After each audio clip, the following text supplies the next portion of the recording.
नमस्कार मित्रांनो, आज दादानी मला जोगेश्वरी इथे गणपतीच्या पाया पाडायला बोलवलं।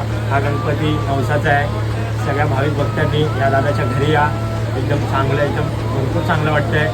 असंच सगळ्यांनी प्रेम करत राहा दादावर। दादानी मला बोलवलं जोगेश्वरीमध्ये, म्हणून दादाचे मनपूर्वक आभार।